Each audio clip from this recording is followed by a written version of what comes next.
오늘은 우리가 국가대표입니다 라는 제목으로 여호수아 15장 말씀을 함께 나누기를 원합니다. 오늘 여호수아 15장에서 갈렙의 이야기, 갈렙이 특별히 기럇 아르바, 기럇 세벨을 점령하는 이 장면을 살펴보기 원합니다. 먹방이 한참 유행할 때 크게 인기를 끌었던 TV 프로그램이 하나 있는데요. 그건 바로 맛있는 녀석들이라는 프로그램이었습니다. 줄여서 맛녀석이다 이렇게 표현하더라고요. 먹는 것을 너무 좋아하시는 네 사람, 그래서 체구도 제법 큰 네 사람이 모여서 음식을 맛있게 먹는 장면입니다.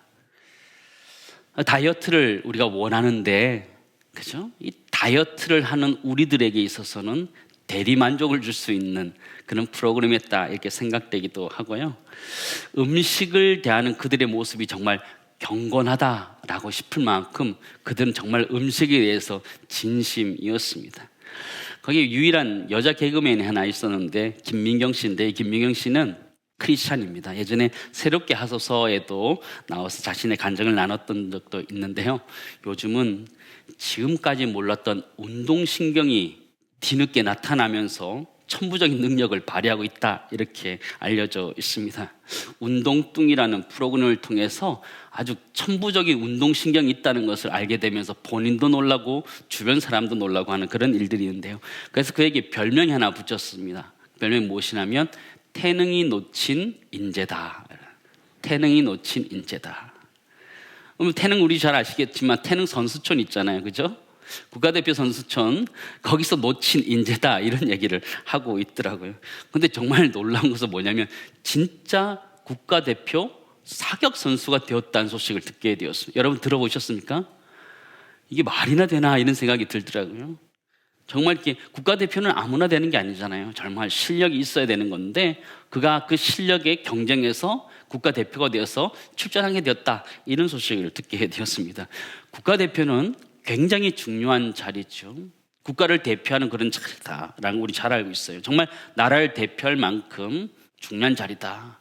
예전에 월급컵 할 때도 보니까요, 선수들이 서로를 격려하는데요, 자기들은 쉴 수 없다 그래요. 계속 뛰어야 된다 이런 얘기 하더라고요. 왜냐하면 자기가 국가대표이기 때문에 우리는 쉴 자격도 없다 이런 거예요. 국가의 대표이기 때문에 끊임없이 뛰어야 된다 이런 얘기를 하는데 참 감동적이기도 하지만 정말 힘든 자리구나 그런 생각을 좀 하게 되었는데요. 전 여호수아서 15장 오늘 본문의 말씀을 읽으면서 이 갈렙이라는 사람이 국가대표이다라는 생각을 하게 되었습니다. 누가 국가대표라고요? 이 갈렙이라는 사람이 국가대표다 이런 생각을 하게 되었습니다. 여러분, 갈렙은 누구입니까? 우린 여호수아와 갈렙 이렇게 알고 있지만 성경은 이 갈렙에 대해서 이렇게 얘기합니다. 여호수아 14장 14절 말씀 보시기 바랍니다. 헤브론이 그니스 사람 여분네 아들 갈렙의 기업이 되어 오늘까지 이르렀으니 이렇게 표현하죠. 이 헤브론이라는 건 기럇 아르바를 이야기하는 것이고요. 이 갈렙을 소개할 때 앞에 수식어들이 있습니다. 수식어를 보면 뭐라고 되어 있어요? 그니스 사람 여분네의 아들이다 이렇게 표현해 주고 있는 것이죠. 여러분, 갈렙이라는 그 이름의 뜻을 아십니까? 우리가 뭐 이게 사실 성경 읽으면서 그 이름의 뜻을 이렇게 생각하지는 잘 않잖아요. 우리도 각자 이름이 있지만 그 이름의 한자의 의미들을 가지고 있는 것처럼 이 갈렙이라는 말도 의미를 가지고 있습니다. 근데 그렇게 썩 좋아 보이진 않습니다. 뜻이 뭐냐면 개라는 뜻입니다. 개. 옆으로 가는 개 말고요. 이렇게 우리가 키우는 이런 개를 이야기한다는 것이죠. 근데 여러분 아시는 것처럼 이스라엘에서 개라는 존재는요, 그렇게 좋은 평가를 받지 못하고 있는 것을 우리는 잘 알고 있습니다. 때로는 이 갈렙이라는 사람과 충성을 연결시키기 위해서 이 개라는 의미를 충성되다 이렇게 표현하기도 하지만 사실 성경에서 개라는 표현을 쓸 때는 그렇게 썩 좋은 표현을 쓰고 있지 않다는 것을 우리는 알 필요가 있습니다. 성경에서 나오는 개라는 부분은 대부분 다 죽은 사체나 또한 부정한 것을 먹기 때문에 부정한 동물로 취급되었기 때문에 이 갈렙이 개라는 이름을 뜻을 가지고 있다는 것은 좀 의아해할 수 있습니다. 왜 그가 이런 갈렙이라는 이름을 갖게 되었을까 좀 추측해 볼 수 있는 대목이 있습니다. 성경학자들은 이 갈렙이 원래는 가나안 족속 이방인이었다 이렇게 이야기하기도 합니다. 창세기 15장에 보면 아브라함이 이제 정착하게 되는데 거기에 있었던 족속 중에 하나가 그니스 족속이었다라는 걸 성경은 발표하고 있습니다. 창세기 15장 말씀 보시기 바랍니다. 그날에 여호와께서 아브라함과 더불어 언약을 세워 이르시되 내가 이 땅을 애굽 강가에부터 큰 강 유브라데스까지 내 자손에게 주리니 곧 겐 족속과 무슨 족속? 그니스 족속과 감못 족속과 이렇게 표현하고 있어요. 그러니까 아브라함의 자손이 아니고 그는 그니스 족속이었다. 그니스 사람 여분네 아들 갈렙이었다. 아마 그가 자라면서 이방인이었기 때문에 손가락질 받으면서 개라는 말을 들으면서 자라지 않았을까라는 것들을 해보게 됩니다. 충분히 그럴 가능성이 있다는 생각을 해보게 됩니다. 그러나 또 어떤 성경학자들은 그렇게 이방인으로 보기에는 너무 어렵다 이렇게 이야기하는 사람들도 있습니다. 그러나 그를 정통 이스라엘 사람이다, 아브라함의 자손이다라고 보기에는 좀 어렵다라는 것들도 또 성경학자들의 이야기입니다. 우리가 어떻게 해야 될까요? 이방인일까요? 아닐까요? 잘은 알기 어렵습니다. 잘은 알기 어렵습니다. 그러나 분명한 건 성경은 그가 그니스 사람이었다라고 표현하고 있어요. 그리고 여분네 아들이다라고 표현하는데요. 근데 더 중요한 게 있어요. 이 갈렙의 이야기가 오늘 15장에 기록되어져 있는데요. 어디에 배치되어 있느냐라는 것입니다. 지난주에 우리 여호수아서 15장 말씀을 이 세 단계로 이렇게 나눠서 설명드렸던 적이 있는데요. 첫 번째 부분은 유다 지파가 얻었던 땅에 대한 것들이 기록되어져 있었고, 그 다음에 갈렙의 이야기, 그 다음에 유다 자손이 얻은 성읍에 대한 이야기가 기록되어 있었다 이렇게 이야기하는 거죠. 갈렙의 이야기가 어디 있어요? 딱 가운데에 있는 거예요. 한번 생각해 보시기 바랍니다. 여호수아가 성경을 기록하고 있는데 유다 지파가 얻은 땅을 먼저 기록하고 그 다음에 유다 지파가 얻은 성읍을 기록하는데 그 사이에 갈렙을 넣어서 이야기하고 있다라는 거예요. 여러분, 의미가 있다라고 생각하지 않으세요? 있을까요? 이런 눈빛인데, 네. 여호수아는요, 갈렙 이야기를 저는 의도적으로 땅을 분배받고 성읍을 분배받는 가운데 기록해 두었다라고 저는 생각해요. 그 의도가 무엇이냐? 이 갈렙은 유다 자손 중에 정말 유다 자손이다라는 것을 이야기하는 구절이라는 거예요.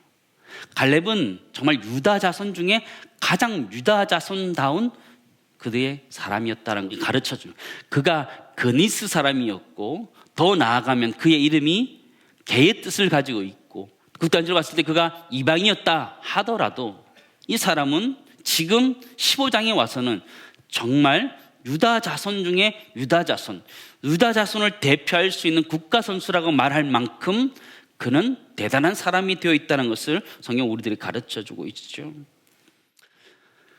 이 갈렙은요 45년 전에 나이 40에 이 가나안 정탐꾼으로 뽑혔습니다. 가나안 정탐꾼 지파를 대표하는 대표자로 뽑혔었거든요. 근데 유다 지파가 그 당시 몇 명이야 됐나? 민수기 1장에 보니까요 74,600명이었다 이렇게 표현해요. 74,600명 중에 대표로 뽑힐 만큼 대단한 사람이었던 것을 알게 되죠. 알게 돼요. 갈렙이란 사람은요 비록 그의 이름은 게라는 그런 이름을 가지고 있고 때로는 다른 사람들에게 손가락질 받은 사람일 수 있겠지만 그는 가나안 정탐에서 지파를 대표하는 대표자였고 지금에 와서는 여호수아도 인정하는 이 얘기는 성경도 인정하는 하나님이 인정하는 유다 자손 중에 유다 자손이 되었다라는 것을 성경 우리들에게 이야기해 준다는 것이죠. 첫 번째 정리하기 원하는 것은요 갈렙은 그니스 사람이었어요. 이방 사람이었다 극단적으로 표현할 수도 있어요. 그러나 성경의 정확한 표현은 그니스 사람이었어요. 그러나 그는 유다 자손의 대표가 되었다. 국가대표가 되듯이 그가 유다 자손의 대표가 되었다라는 것을 성경은 우리들에게 이야기해 주고 있어요. 이 유다는요 노블레스 오블리주라는 말처럼 유다 자손다운 그런 모습을 보이면서 그는 이 지파의 대표가 되어 있는 것을 우리는 보게 되죠. 저는 이 모습이 우리의 모습과 동일하다 생각되어집니다. 우리 모두는 그죠? 본질상 진노의 자녀들이었어요. 개라고 불릴 만큼 우리는 본질상 진노의 자녀였어요. 그러나 하나님의 은혜 가운데 우리 모두는 지금 하나님 나라의 대표가 되어 있는 거예요. 우리가 국가대표입니다 라는 말처럼 우리 모두가 그렇게 살아가야 된다는 것을 성경 우리들에게 이 이야기를 통해서 도전하고 있다는 것이죠. 사랑하는 성도 여러분, 우리가 이 땅의 삶들을 살아가면서 때로는 이 갈렙과 같이 때로는 비방당하면서 외면당하면서 살아갈 때도 있지만 우리는 하나님의 나라의 국가대표다라는 마음을 가지고 그런 자부심을 가지고 이 땅의 삶들을 살아낼 수 있기를 간절히 소망합니다. 여러분 작년에 월드컵 보셨죠? 2022년 카타르 월드컵 너무너무 대단했습니다. 너무너무 대단했어요. 우리나라 국가대표 축구 선수들이 16강에 올라가는 그런 일들이 있었는데요. 근데 참 어려웠습니다. 32강에서 16강 올라가는데 마지막 경기가 그 조에서 가장 잘하는 포르투갈과 호날두와 이가 있는 그 팀과의 경기였다라는 것을 우리 알고 있죠. 근데 시작했는데 5분 만에 골을 먹었습니다. 아주 우울한 경기였습니다. 그게 다행히 전반 26분에 다시 동점골을 넣으면서 희망이 생겼습니다. 드디어 이제 뭔가 역전하겠구나 이런 마음도 생겼습니다. 그러나 경기는 지루하게 계속 1대1로 가는 거예요.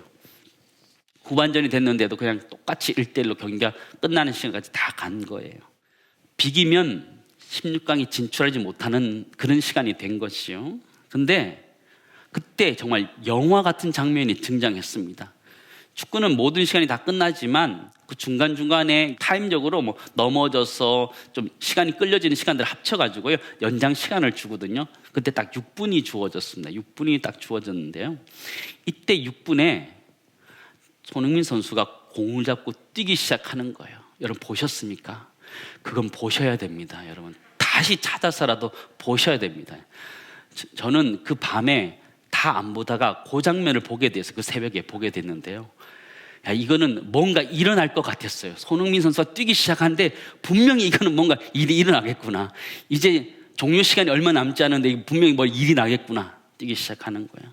아니나 다를까 거의 골망까지 가서 상대 수비수 다리 사이로 공을 밀어넣고는 황희찬 선수가 그것을 밀어넣으면서 2대1로 역전한 거예요.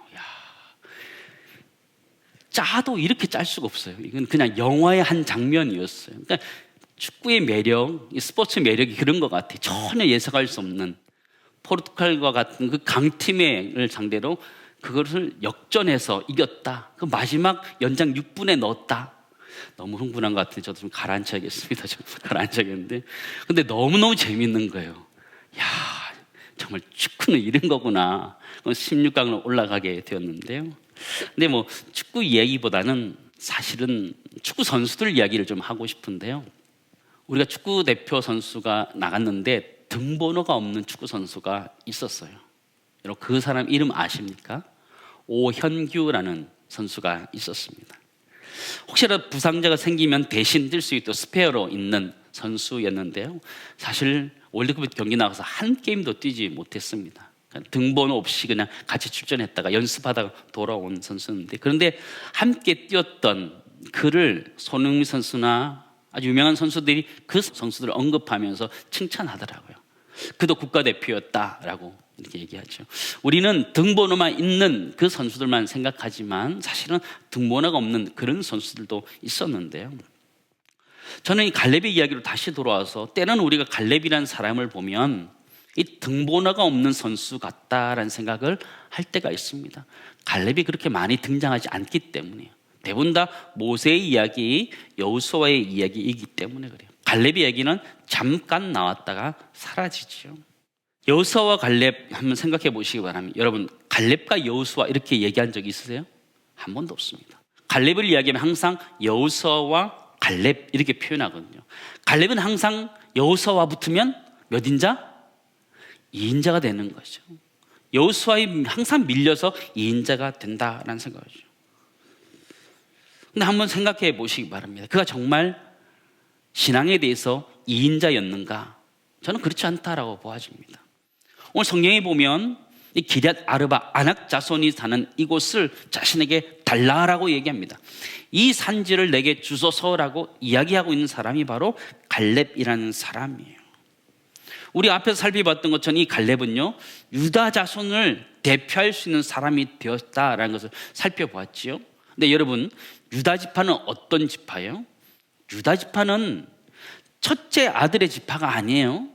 그럼에도 불구하고 이스라엘 전체 12지파를 대표할 수 있는 지파가 되었다라는 것을 우리는 알고 있죠. 그렇다면 모든 지파를 대표할 수 있는 유다 지파, 유다 지파를 대표할 수 있는 사람 갈렙이라면 이 갈렙이라는 사람이 진정한 이스라엘 전체의 대표다라고 말할 수 있지 않겠어요?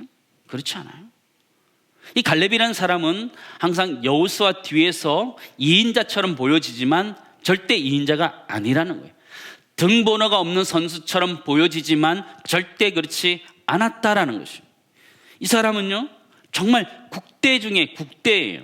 국가 선수 중에 국가 선수인 거예요.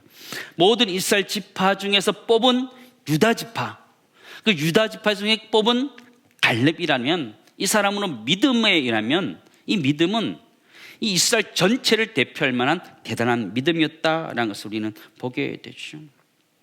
오늘 본문에 보면 갈렙이 헤브론 땅을 얻게 되는데요, 이 헤브론 땅은 기럇 아르바다 이렇게 알려져 있는데요, 이 아르바는 아낙의 아버지다 이렇게 얘기했어요. 이 아낙 자손이 살고 있는 거죠. 아낙 자손이 살고 있는 거예요. 여러분, 헤브론이 얼마나 좋은 땅이었을까요? 여러분, 우리가 잘 아는 것처럼 누구나 살기 좋아하는 곳은 비싸요, 싸요? 싸죠. 그럴 리가 없습니다. 누구나 살고 싶어하는 곳은요, 비쌉니다. 비싸요. 땅값이 비싼 곳, 아파트값이 비싼 곳은 이유가 꼭 있어요. 꼭 있어요. 누구나 살고 싶어하는 곳이고, 근데 여기는 아낙 자손이 살았다 표현하고 있어요. 거인들이 살고 있었다는 거예요. 그 당시의 상황을 생각하면 그게 곧 재력이고 능력이에요. 헤브론에 아낙 자손이 살았다는 것은요, 아낙 자손이 가장 좋은 땅이었다는 것을 이야기하는 것이죠. 그 땅에 이 갈렙이 이 산지를 내게 달라는 것이죠. 민수기 13장 33절 말씀 보실까요? 거기 보면 이 아낙 자손들을 이렇게 표현하고 있어요. 우리 같이 읽겠습니다. 거기서 네피림 후손인 아낙 자손의 거인들을 보았나니 메뚜기 같으니 그들이 보기에도 그와 같았을 것이라. 그렇죠. 이스라엘 백성들이 가나안을 정탐했는데 10사람의 그 정탐꾼의 마음을 완전히 녹여놓은 사건이 바로 이 사람들 때문이에요. 주님들만큼 완전히 힘들었던 상황. 그런데 여기를 갈렙이 달라라고 이야기하는 것이죠. 여호수아 15장 13절 14절 우리 또 같이 읽겠습니다. 같이 읽겠습니다. 여호수아가 기럇 아르바 곧 헤브론을 유다 자손 중에서 분깃으로 여분네 아들 갈렙에게 주었나니 아르바는 아낙의 아버지였더라. 갈렙이 거기서 아낙의 소생 그 세 아들 곧 세세와 아이만과 달메를 쫓아내었고. 이렇게 했죠. 갈렙은 아낙의 소생 세 아들을 쫓아내었다 성경 표현하고 있어요. 세세와 아이만과 달메를 쫓아내었다. 아낙 자손은 아주 장대했는데 그의 아들들도 장대했던 거예요. 근데 갈렙은 어때요? 아들의 이야기가 기록되어 있지 않아요. 뒤에 보면 기럇 세베레를 이야기할 때 딸 악사 이야기가 기록되어져 있어요. 아들들이 등장하지 않아요. 갑자기 너무 궁금해지는 거예요. 갈렙의 아들들은 뭐 했나? 아낙 자손의 아들들은 아마 그 헤브론을 지키기 위해서 아마 목숨 걸고 싸웠을 것 같아요. 그러면 갈렙의 아들들은 뭐 했나 보니까 성경에 없어요. 너무 신기하잖아요. 그래서 너무 궁금해서 갈렙의 아들들을 좀 찾아봐야겠다. 그래서 성경을 모조리 다 뒤졌습니다. 그리고 뭐 성경 사전도 다 뒤지고 찾았더니요, 갈렙의 소실의 아들들 이게 등장하는 거예요. 그렇다면 분명히 갈렙의 아들들이 있겠구나 라고 해서 성경을 찾았는데요, 역대상 4장 15절 말씀 보시기 바랍니다. 여분네 아들 갈렙의 자손은 이르와 엘라와 나암과 엘라의 자손과 그나스요, 이렇게 딱 나오는 거예요. 여분네의 아들 갈렙의 자손은, 이 히브리어는 뭐 자손이나 아들이나 같은 단어를 쓰기 때문에 그게 별로 의미가 없어요. 그래서 아들이 될 수도 있고 손자가 될 수도 있고 이런 거거든요. 그래서 갈렙의 아들은 아마 이들이지 않을까 이렇게 우리가 생각할 수 있는데요, 한글 성경은 자손이다 이렇게 표현하고 있는 거예요. 왜냐하면 뒤에 보면 그 엘라의 자손이요 이런 것 때문에 아마 우리 한글 성경은 자손이다, 갈렙의 자손이다 이렇게 했던 것 같아요. 어찌되었든 이들이 갈렙의 아들들이었다 하더라도 여호수아 15장에 등장해요, 안 해요? 등장하지 않아요. 아낙의 자손들, 아낙의 아들들은 등장한단 말이에요. 세세와 아히만과 달메가 등장한다는 거예요. 근데 갈렙의 아들들은 등장하지 않아요. 그 이야기는 무슨 얘기일까요? 기럇 아르바를 점령했던 것의 가장 큰 영향력은 누가 가지고 있다는 거예요? 갈렙이 가지고 있다는 거예요. 그의 아들들이 나가서 싸웠던 것이 아니고 갈렙이 나가서 싸웠다라는 것을 명확하게 성경이 이야기해 주는 거예요. 아들들이 등장하지 않아요. 그들이 싸우지 않았다라고 보기는 어려울 거예요. 그러나 성경 기자는, 여호수아는, 하나님은 기럇 아르바를 차지했던 것은 오롯이 이 갈렙, 이 사람 때문이라는 것을 명확하게 이야기해 주고 있다는 것이죠. 사랑하는 성도 여러분, 이 갈렙이 이인자일까요? 절대 그렇지 않아요. 갈렙은 이인자가 아니에요. 그는 이스라엘 백성을 대표할 수 있는 유다 지파를 대표할 수 있는 자가 갈렙이었고, 기럇 아르바를 점령할 때 자신의 아들들의 힘을 가지고 점령했던 사람이 아니라는 거예요. 성경은 이 기럇 아르바를 이 갈렙이 점령하였다라고 성경은 정확하게 기록하고 있어요. 사랑하는 성도 여러분, 갈렙이라는 사람은 우리가 그냥 읽다 보면 이인자 같기도 해요. 때로는 등장했다가 사라지는 것 같은 그런 이인자 같다 생각을 해보게 되지만 절대로 이인자가 아니에요. 그는 믿음에 있어서는 항상 1인자였다는 것을 우리는 알게 되죠. 믿음으로는 1인자였고 그는 국가대표다라고 말할 수 있는 사람이었습니다. 두 번째 함께 정리하기 원하는 것이 있는데요, 갈렙은 2인자가 아니라 믿음의 누구였다고? 국가대표였다라는 것을 우리는 기억했으면 좋겠습니다. 때로는 우리가 인생을 살아갈 때 우리도 이렇게 때로는 2인자 이게 될 때도 있잖아요. 2인자가 서러운가요? 3인자도 있고 4인자도 있는데 2인자면 성공한 거 아니에요? 우리 인생 살아가다 보면 남들하고 비교당하면서 항상 뒤처지는 것 같이 보여질 때도 있어요. 세상 사람들이 우리를 평가할 때는 우리 인생이 그렇게 평가될 때도 있어요. 그러나 이 갈렙은 믿음에 있어서는 누구에게도 치지 않는 그런 모습을 가지고 있는데, 이 땅의 삶들 살아가는 우리들에게 있어서는 믿음만은 우리 모두가 국가대표 선수들이 될 수 있기를 간절히 소망합니다. 우리 삶의 자리에서 다른 사람이 우리를 평가할 때는 우리 때로는 2인자가 될 수도 있고요, 등번호가 없는 선수처럼 보여질 수 있어요. 이 땅에 수많은 그리스도인이 살아가기 때문에 우리는 등번호 없는 선수처럼 이 땅의 삶들을 살아낼 수 있어요. 그러나 우리는 믿음에 있어서는, 삶의 자세에 있어서는 어느 누구도 따라올 수 있는 하나님 나라의 국가대표라는 생각들을 가지고 이 땅의 삶들을 살아낼 수 있기를 간절히 소망합니다. 기럇 아르바 얘기했는데요, 이제 기럇 세벨의 이야기를 좀 하려고 합니다. 갈렙은 기럇 세벨을 점령할 때 자신이 직접 점령하지 않고 점령하는 자에게 자신의 딸 악사를 주겠다 이렇게 이야기합니다. 16절 17절 우리 같이 읽겠습니다. 같이 읽겠습니다. 갈렙이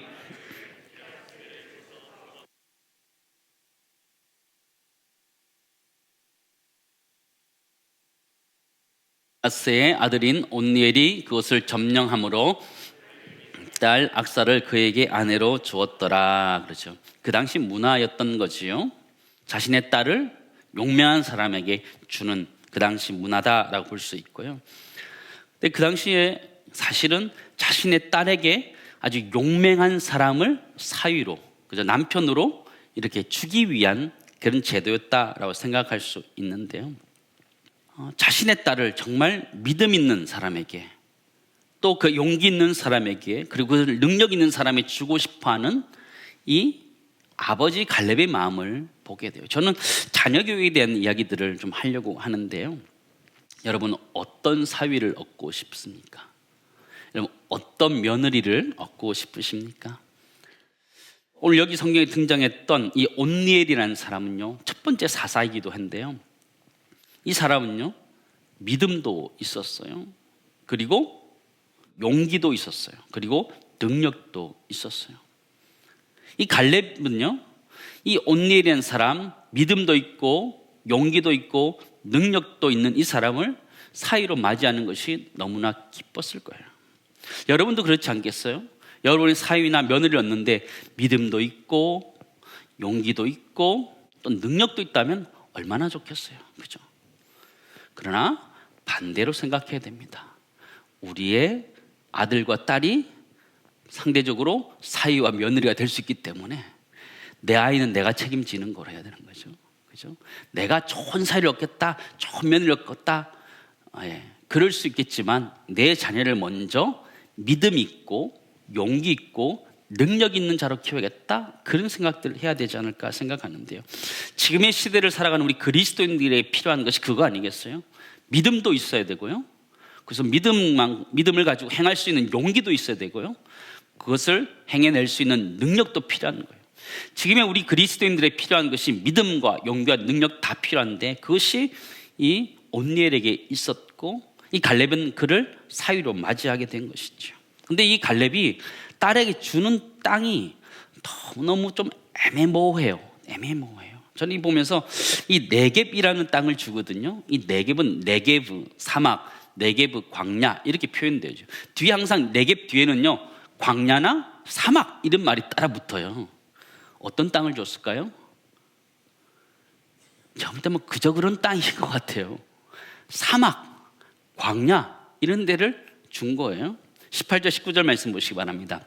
악사가 출가할 때에 그에게 청하여 자기 아버지에게 밭을 구하자 하고 나귀에서 내리매 갈렙이 그에게 묻되 네가 무엇을 원하느냐 하니 19절 내게 복을 주소서 아버지께서 나를 어디 땅으로? 네겝 땅으로 보내시오니 샘물도 내게 주소서 하며 갈렙이 윗샘과 아랫샘을 그에게 주었더라. 그렇죠. 이 네겝이라는 말은요, 메마른 이런 뜻을 가지고 있어요. 좋은 땅 좋겠죠? 그렇지 않은 것 같아요. 네겝이란 말은요, 메마른 남쪽이다 이런 거. 이스라엘 전체 지파가 머무른 곳에 제일 아래쪽에 머물러 있어요. 제일 애굽과 가까운 지역에 위치하고 있다라는 것이죠. 지도를 한번 보여주시죠. 오른쪽 위쪽으로 올라가면 동그라미 호수 같은 거 2개 보이시나요? 저게 위쪽은 갈릴리오스, 아래는 사해예요. 사 옆에 유다 광야가 있고 그 밑에 네게브 광야가 있는 거. 그 네게브 광야 그 지역을 주었다라는 거예요. 유다 지파 중에 제일 아래쪽을 준 거예요. 사실 애굽과 제일 가까운 쪽을 준 거예요. 저길 줄 것 같으면 왜 가나안 땅에 들어왔을까 싶어요. 그냥 애굽 땅 넣는 다음에 그냥 주지. 굳이 넘어가지고 요단강 넘은 다음에 저 밑에를 다시 주는 거죠. 참 대단한 아버지다 이런 생각이 좀 들기 시작하더라고요. 네겝 이 광야는요, 경계가 명확지 않다 그래요. 왜 그럴까요? 여러분, 경계라는 건 어떻게 경계를 지어요? 혹시 산이 있으면 산을 그죠 경계로 짓고, 강이 있으면 강을 경계로 지는데 이 네겝 광야는요, 선을 긋기가 어려워요. 선 그을 만한 게 없는 것이요. 네겝에는 광야의 땅이에요. 근데 이 갈렙이 자신의 딸에게 광야의 땅을 주는 거예요. 이 땅은 가만히 보면요, 이스라엘 백성들이 돌아다녔던 땅이 40년 동안 광야를 헤맬 때 돌아다니는 그 땅을 그에게 주었던 거예요.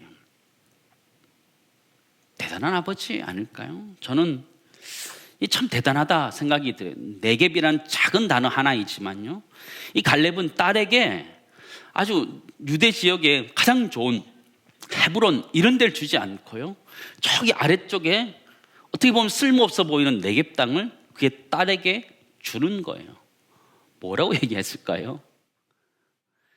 이 갈렙의 멘탈이요 굉장한 것 같아요. 자기는요 이 산지를 내게 주소서 그랬어요. 딸에게는 저 광야는 네가 가져라 그런 거예요. 대단한 믿음인 것 같아요. 대단한 믿음. 이 산지는 내가 갈 테니까 저 광야는 네가 가라 이러는 거죠.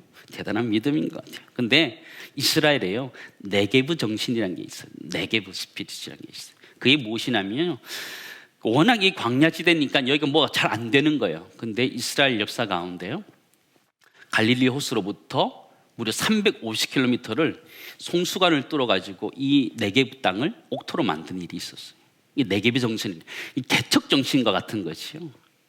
저는 이 갈렙이라는 사람이 자신도 믿음으로 살았지만 자신의 자녀들도 믿음으로 살기 원했던 것들을 저는 이 네겝이라는 단어를 통해서 우리가 찾아볼 수 있다라는 생각을 해보게 돼요. 사랑하는 성도 여러분, 우리 자녀들에게 좋은 것 주고 싶어하는 것 당연하지요.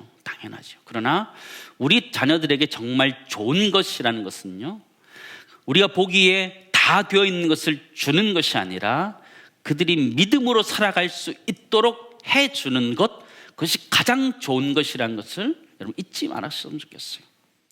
우리는 이 시대를 살아가면서 이 산지를 내게 주소서라는 말처럼 갈렙처럼 믿음으로 살았다면 우리는 우리 다음 세대를 향해서도 너희는 저 광야를 개척하라고 말할 만큼 그들을 강력하게 키워낼 수 있는 은혜가 우리 모두 있기를 간절히 소망합니다. 우리 품 안의 자녀로 키워갈 때 우리 자녀들은 살아가기 어려울 것입니다. 그러나 그들이 우리가 살았던 것처럼, 우리 선대가 살았던 것처럼 믿음으로 살아낸다면 우리 다음 세대도 충분히 믿음으로 살아낼 것이라는 것을 우리는 기억하게 됩니다. 마지막 세 번째 나누기 원하는 것은요, 갈렙은 자신의 믿음뿐만 아니라 자녀 교육에 있어서도, 신앙 교육에 있어서도 국가대표였다라는 것들을 우리는 발견하게 됩니다. 사랑하는 성도 여러분, 오늘 설교 제목은 뭐예요? 우리가 국가대표이다. 갈렙은 이스라엘의 국가대표였어요. 신앙을 대표할 수 있는 국가대표, 믿음의 국가대표였어요. 우리, 이 시대를 살아온 우리는 우리가 지금 국가대표예요. 어느 국가일까요? 하나님의 나라라는 국가대표라는 것을 여러분 기억하시기 바랍니다. 축구 선수들은요, 운동 경기 중에 계속 뜁니다. 죽기 살기로 뜁니다. 왜 그럴까요?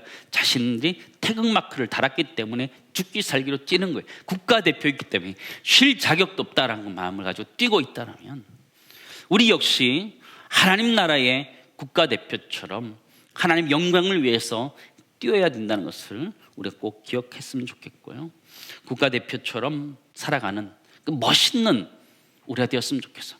가슴에 태극마크를 달고 있는 국가대표처럼 이 땅의 삶들을 살아가는 우리 모두가 하나님 나라의 명예를 위해서, 하나님 영광을 위해서 이 땅의 삶들을 하나님 나라의 국가대표로 살아내는 은혜가 우리 모두 있기를 간절히 소망합니다.